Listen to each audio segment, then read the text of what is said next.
sir. Okay, assalamu alaikum, dear students. Welcome to my online class again, organized by South Asian School and College, Chattogram. How are you? I'm fine. What about you? Sir, fine, sir. Okay, I am also fine. Today, I am going to take another class of your English maths paper.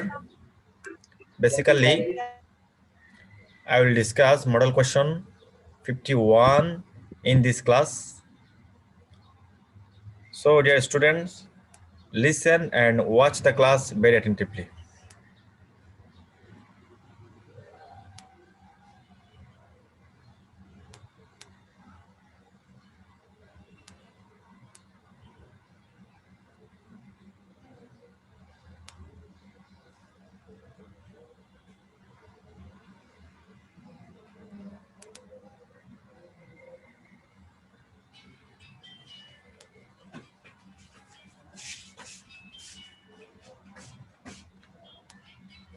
Can you watch the slide?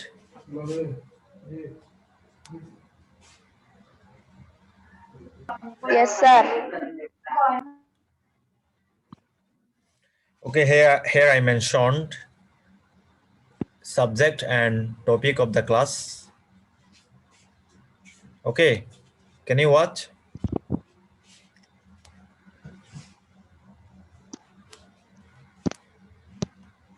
Now you can see the topic of today's class. The topic of today's class is model question 51, item number 1 to 7. From this model question, I will discuss item number 1 to 7. Okay.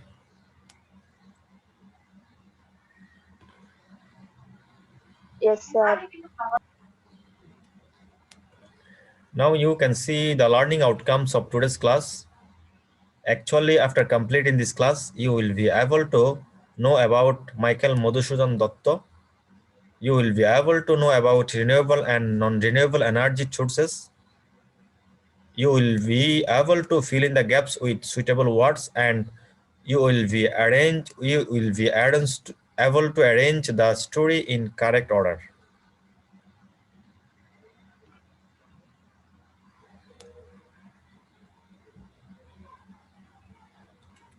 Now you can see a passage.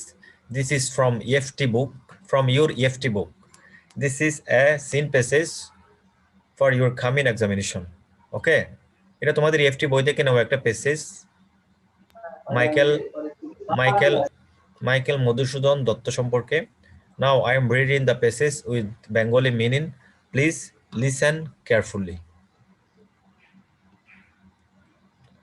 Michael Madhusudan Datta, popularly known as Madhusudan, was a celebrated 19th century Bengali poet and dramatist.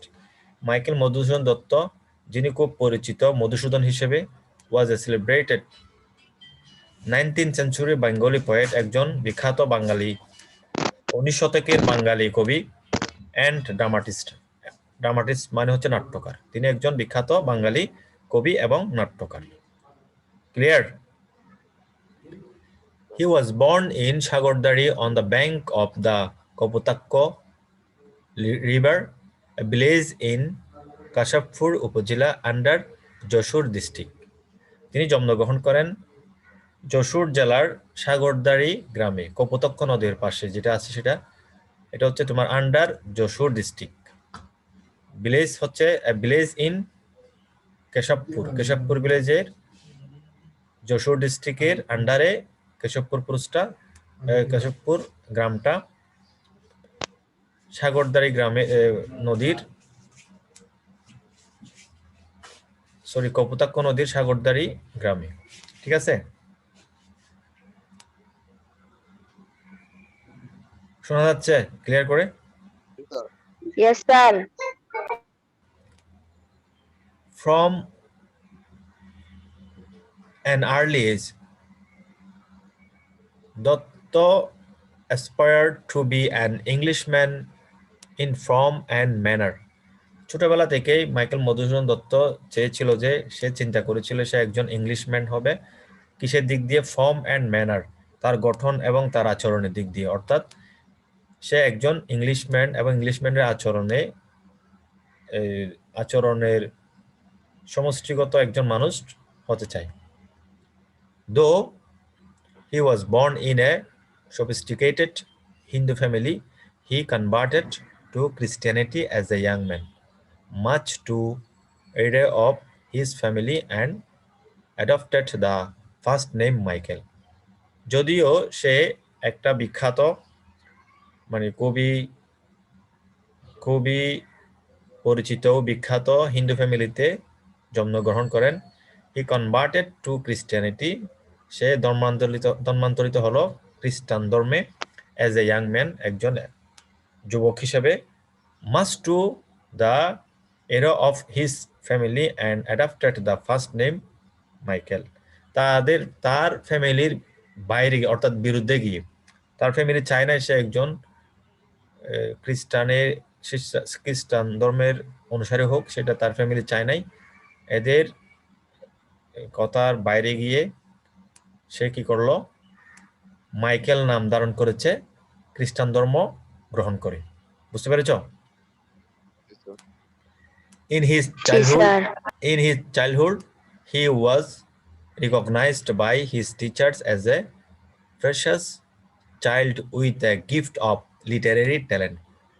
শৈশবকালে he was recognized by his teachers, তার teacher যারা শিক্ষক ছিলেন তারা বলেছিলেন যে তিনি তার খুবই একজন সম্ভাবনাময় একজন শিশু, যার কাছে অনেক সাহিত্যের অনেক ট্যালেন্ট লুকায়িত।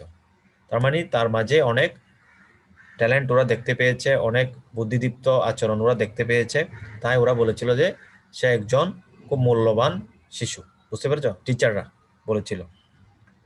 His early exposure to English education and European literature at home and his college inspired him to imitate the English in taste, manners and intellect. সে প্রথমেই একদম তার যে আর্লি স্টেজের যে পড়াশোনা, সেই পড়াশোনা থেকে সে প্রভাবিত হলো এবং ইউরোপিয়ান সাহিত্যের প্রতি খুবই ধাবিত হলো। ইউরোপিয়ান সাহিত্যিকদের পড়তে এমনভাবে ইউরোপিয়ান লিটারেচারের প্রতি ধাবিত হলো, সে চেয়েছিল যে ইউরোপে গিয়ে কি করবে, পড়াশোনা করবে, অর্থাৎ ইংলিশ যারা রাইটার আছে তাদের আচরণ, তাদের তোমার ইন্টেলেকচুয়াল যে তোমার বিষয়গুলো, সেগুলো তাকে আকৃষ্ট করেছে। তাই সে চেয়েছিল যে একজন ইউরোপিয়ান ম্যান হয়ে ইংলিশ ম্যান হবে সব দিক দিয়ে। Since his adolescence, he started believing that he was born on the wrong side of the planet and that this society was unable to appreciate his talent. বয়ঃসন্ধিকাল থেকেই, adolescent সময়ে সে চিন্তা করত, সে বিশ্বাস করত যে he was born on the wrong side of the planet, সে প্ল্যানেটের একটা ভুল প্রান্তে জন্মগ্রহণ করেছে, অর্থাৎ যেখানে তাকে মানুষরা কদর করবে না, তাকে বুঝবে না, তার যে এরকম একটা তার সে মেধার মানুষ মূল্য দিবে না, এরকম একটা প্ল্যানেটে রং প্ল্যানেটে সে জন্মগ্রহণ করেছে, যেখানে তাকে মানুষ গুরুত্ব দিবে না। সে চিন্তা করতো কে? মাইকেল মধুসূদন দত্ত। অর্থাৎ সে এখানে জন্মগ্রহণ করেছে, চিন্তা করতেছে যে এইখানে জন্মগ্রহণ করাটা আমার জন্য কি হয়েছে, ভুল হয়েছে। He also believed that the West would be more receptive to his. সে আরেকটা বিশ্বাস করত, দ্য ওয়েস্ট বলতে এখানে তোমার ওয়েস্টার্ন কালচারের যারা, অর্থাৎ ইউরোপিয়ান লোকদেরকে বোঝাচ্ছে, would be more receptive to his.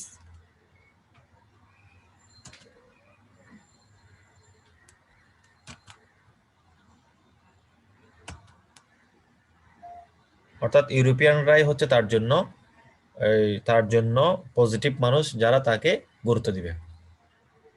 এই স্লাইডটা দেখা যাচ্ছে? Yes, sir. Madhusudan was an ardent follower of the famous English poet Lord Byron. Madhusudan ইংরেজি সাহিত্যের একজন বিখ্যাত লেখক, কবি হচ্ছে তোমার লর্ড বায়রনের অনুসারী ছিল, অর্থাৎ তাকে ফলো করতে বেশি, তার কবিতা পড়তো, তার লেখাগুলো পড়তো। So after adopting Christianity, he went to Europe and started composing শব্দটা পড়ো এখান থেকে composing বলো started composing কি পড়ো না কেউ একজন স্যার কি বলবো? started composing poems and plays in English composing poems and plays in sir কি English বলবো? ঠিক আছে আমি পড়ছি এখানে আমার এখানে স্যার ইটাকে সির মতো লাগতেছে লেখা একটা লেখা উঠে গেছে তো ওই জন্য আমি তোমাদেরকে পড়তে বলছি এটা স্যার, হবে আমি পড়বো? আর পড়তে হবে না আমি composing poems and plays in English Yes, sir. হ্যাঁ So after adopting Christianity খ্রিস্টান ধর্ম গ্রহণ করার পরে he went to Europe সে ইউরোপে চলে গেল and started composing poems and plays in English ইংরেজিতে ইংলিশে কবিতা এবং তোমার প্লেস লেখা শুরু করলো ইউরোপে গিয়ে they showed his higher level of intellectual ability এই এই যে কবিতা আর তোমার প্লে লিখেছে এগুলা they showed his higher level of intellectual ability এগুলাতে লেখার যে মান সেটা তার যে ইন্টেলেকচুয়াল এবিলিটি আছে তার যে হায়ার লেভেলের যে ইন্টেলেকচুয়াল এবিলিটি আছে সেটা দেখিয়ে দিয়েছে এবং সেটা প্রমাণ করে however he failed to gain the right appreciation যাই হোক এটা হওয়ার পরও সে কিন্তু যথেষ্ট মর্যাদা পায় নাই যথেষ্ট সম্মান ইউরোপিয়ানদের কাছ থেকে পায় নাই so to his utter frustration he found that he was not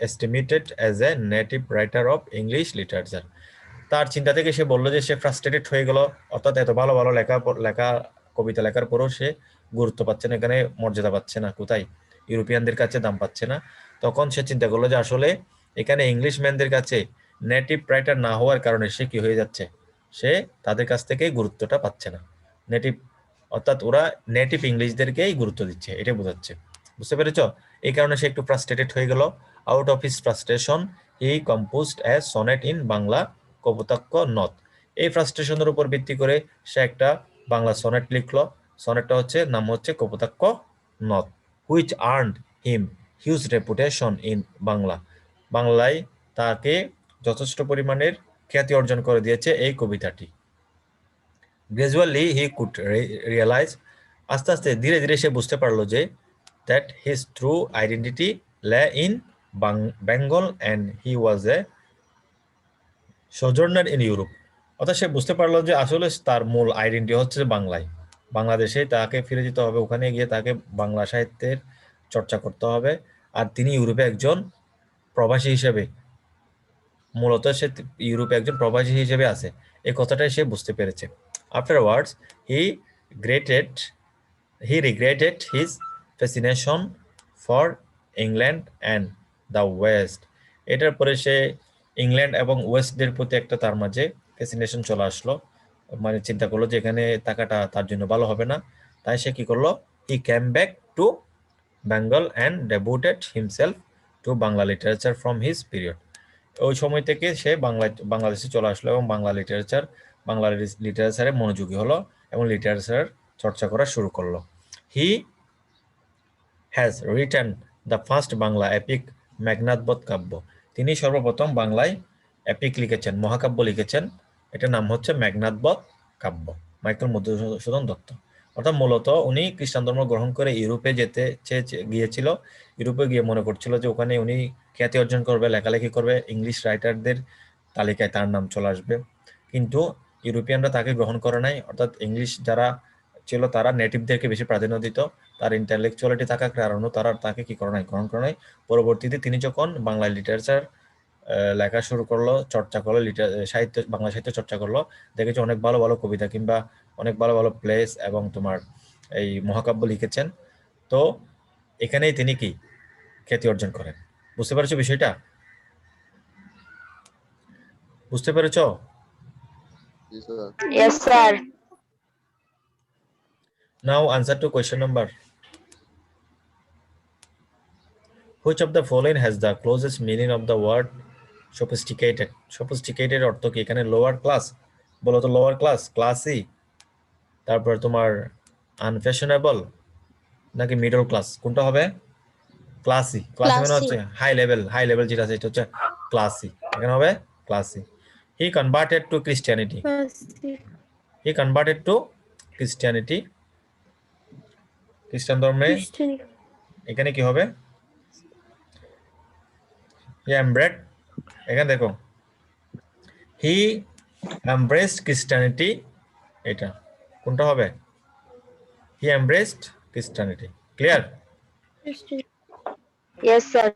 What does the expression a precious child with a gift of literary talent mean? মানে এটা এক্সপ্রেশনটার অর্থটা বলো, এটা দ্বারা কি বোঝাচ্ছে? রেয়ার, এখানে কি হবে বলো? a child with rich literary talent, a child with rich literary talent মানে সাহিত্যের যেই জ্ঞান থাকা দরকার এগুলাই পরিপূর্ণ একজন শিশু। What is the similarity between Michael and Byron? Byron এবং মাইকেলের মধ্যে, মাইকেল মধুসূদন দত্ত এবং লর্ড বাইরনের মধ্যে একটা সিমিলারিটির কথা বলছে এখানে। এটা কি? সেটা হবে বলো কোন দিক দিয়ে? আইডিয়া, তাদের আইডিয়ার দিক দিয়ে তাদের মাঝে একটা সিমিলারিটি আছে। Which of the following statement is true about Michael? Michael সম্পর্কে এখানে কোনটা সঠিক বলো? হি মিসম্যানেজ হিজ আইডিয়া, অর্থাৎ সে যে বাংলা সাহিত্য চর্চা না করে বিদেশি সাহিত্য চর্চা করার জন্য চেষ্টা করেছিল, এটাই ছিল যে কি তার জন্য তার একটা ভুল চিন্তা। He mismanaged his idea. Okay,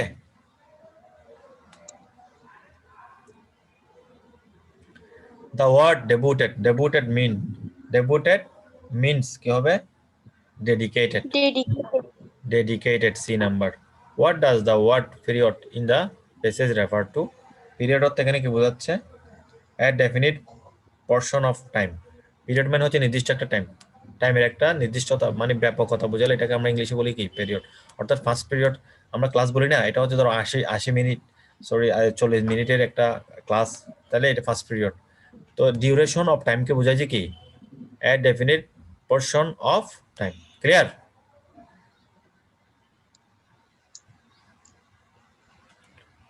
clear? Yes, sir. Answer গুলো দেখো, Yes, sir. যারা বুঝতে পারো না তারা অ্যান্সার গুলো দেখে নাও।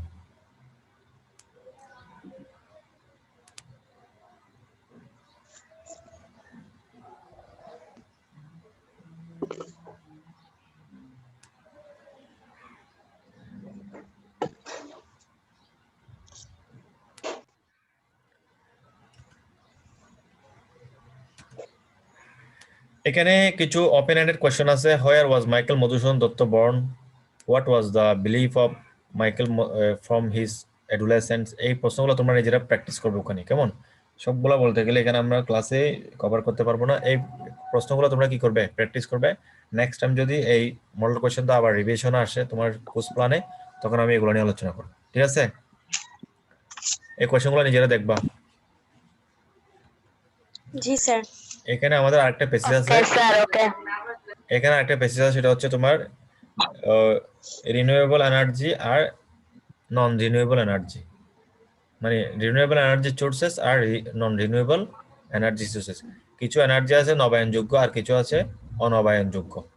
এগুলো নিয়ে এখানে আলোচনা করা হয়েছে। এটার উপর ডিপেন্ড করে আমাদেরকে ফিল ইন দ্য ব্ল্যাঙ্কস করতে হবে। আমি কি এখানে পেসেজটি পড়বো নাকি তোমরা সরাসরি ইয়াতে চলে যাবে, ফিল ইন দ্য ব্ল্যাঙ্কসে চলে যাবে? সেইটা পড়ছিলাম তো। কখন? আমার ক্লাসে And নাকি filling the blanks. আমার ক্লাসে নাকি অন্য ক্লাসে? সেইটা এক্সামে ছিল। যাই হোক, এগুলো তো থাকবেই, সবগুলোতে ঘুরে ফিরে আসবে আবার। না, আমি লাস্টে আরো কিছু কাজ আছে তো এই জন্য এটা প্যাসেজটা পড়তে গেলে, আচ্ছা পড়ে দিই। There are two major types of energy sources. Energy sources দুটা মূল এনার্জির দুটা মূল সোর্স আছে। একটা হচ্ছে রিনিউয়েবল আর একটা হচ্ছে নন রিনিউয়েবল। একটা হচ্ছে নবায়নযোগ্য, একটা হচ্ছে অনবায়নযোগ্য। Hydrocarbon or fuel are non renewable sources of energy. Hydrocarbon আর জ্বালানিগুলা, এগুলো হচ্ছে তোমার non renewable energy source. Reliance on them poses real big problems. এগুলাই হচ্ছে এখন মানে বড় ধরনের সমস্যা। এখানে একটু ক্লিয়ার করে দেখা যাচ্ছে না বিষয়টা। First, fossil point charge as oil, coal, gas etcetera. Fossil points গুলো হচ্ছে যে তোমার অয়েল, কোল এবং গ্যাস। আর finite energy resources and the world essentially will run out of them. অর্থাৎ এগুলো হচ্ছে যে শেষ হয়ে যায় যে এরকম কিছু আমাদের এনার্জি আর সেগুলোর উপর ভিত্তি করে কিন্তু পৃথিবীটা চলতেছে। Secondly they will become too expensive in the coming decades, সামনের যে ডিকেডসগুলো আসছে দশকগুলো আসতেছে সেগুলোতে এগুলার খুবই এক্সপেন্সিভ হয়ে যাবে, এই কথাটাও এখানে বললো। And too damaging for the environment to repair, এবং এগুলা পরিবেশের যে ভারসাম্যের যে একটা ক্ষতি হচ্ছে এটার একটা কারণ হয়ে দাঁড়িয়েছে। Thirdly fossil fuels have direct polluting impact on Earth's environment causing global warming. Fossil ফুয়েলগুলা পৃথিবীতে একেবারে সরাসরি প্রভাব বিস্তার করতেছে পৃথিবীর এনভায়রনমেন্টটাকে নষ্ট করার ক্ষেত্রে, কজিং গ্লোবাল ওয়ার্মিং, যেটার কারণে কি হয় গ্লোবাল ওয়ার্মিংটা হচ্ছে। ইন কন্ট্রাস্ট, অন্যভাবে renewable energy sources charge S wind and solar energy R constantly and naturally refreshed, এটা কি লিখছে,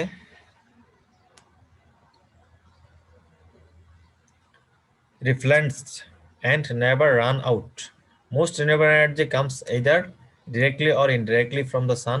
Sunlight or solar energy can be used for heating and lighting homes, for generating electricity, and for other commercial and industrial uses. এখানে বলা হচ্ছে যে যেগুলো তোমার renewable energy আছে সেগুলো বিভিন্নভাবে আমরা পাই কোত্থেকে, সান থেকে। আমরা কোত্থেকে directly or indirectly from the sun, sun থেকে পাই, সূর্য থেকে। Sunlight or solar energy can be used for heating and lighting homes, বাড়িঘর আলোকিত করার জন্য আমরা কি করি সোলার এনার্জি ইউজ করি।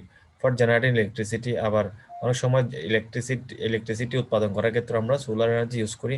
And for other commercial and industrial uses, এবং আমরা বিভিন্ন ইন্ডাস্ট্রি এবং কমার্শিয়াল যে ইনস্টিটিউশন সেগুলোতে এই সোলার এনার্জি ইউজ করে এগুলো পরিচালনা করি। আমরা মডেল ইয়াতে যাব, এটা একটু দেখো। প্রথমটা হবে দেখো one is renewable and the other কি হবে বলো, one is renewable and other,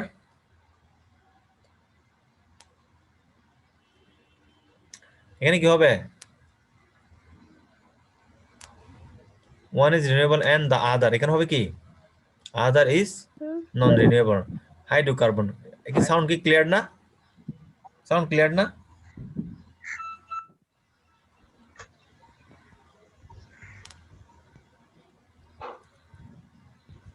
B number, if we rely on them, যদি আমরা এগুলোর উপর নির্ভর করি। তারপরে in the decades to C number হবে in the decades to come, অর্থাৎ সামনের যে ডিকেডস গুলো আছে সেগুলো। তারপরে ডি তে আমরা দেব that it can be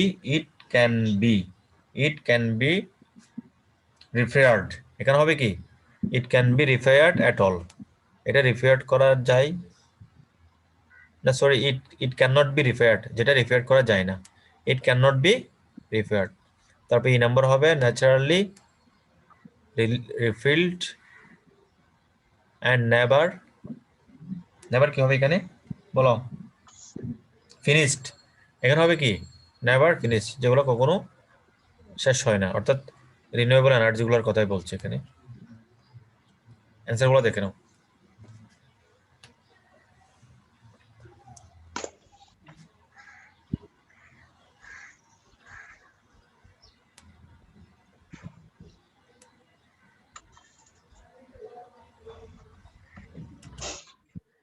এটা একটু দেখো, এরপর হচ্ছে এ কলাম, বি কলাম, সি কলামের সাথে ম্যাচ করা, দেখা যাচ্ছে? Yes sir.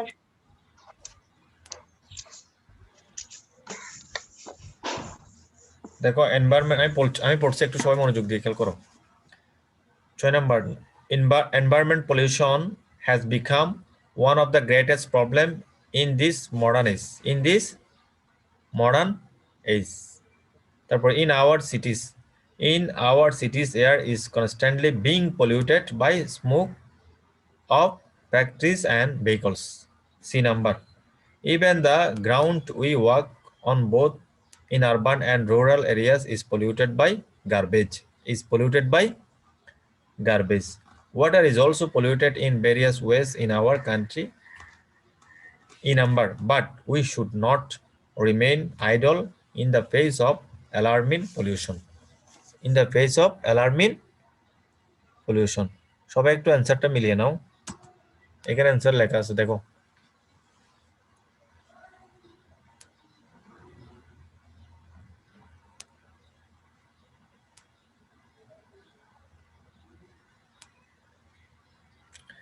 ঠিক আছে, বুঝতে পেরেছো?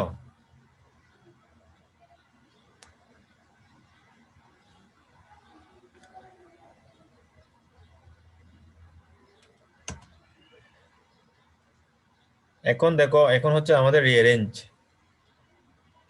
রিঅ্যারেঞ্জটা মিলাতে হবে। কথা বলিও, কথা বলো।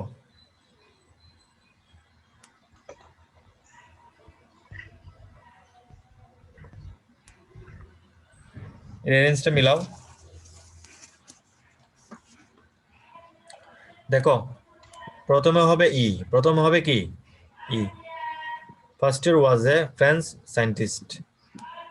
এরপর হবে G, he discovered that many disease are caused by germs and he also found cures for several of them. Them. তারপর স্যার H হবে। এরপর হবে H হবে at first he only treat animals because he did not want to be cause the death of any human being. এরপর হবে B, এরপর হবে he found a mad dog and injected some weak germs of its disease into blood. এরপর হবে A, the dog was cured. এরপর হবে C, one day a boy named Joseph was brought to pasture.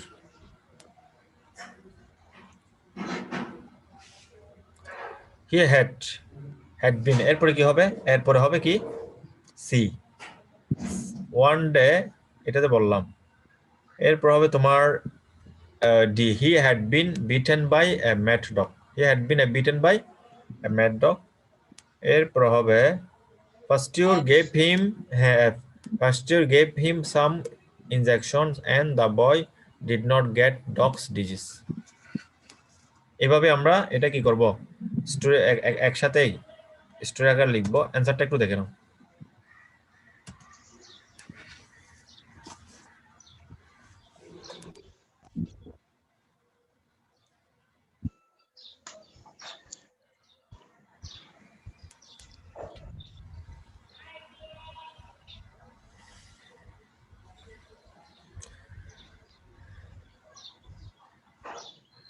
ওকে, অনেকেই চলে গেল দেখলাম, এখানে 10 জন মতো ছিল।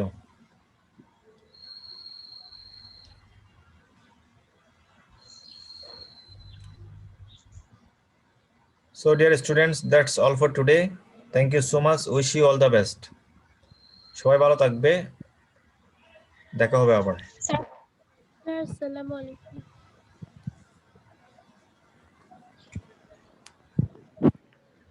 ওয়ালাইকুম আসসালাম।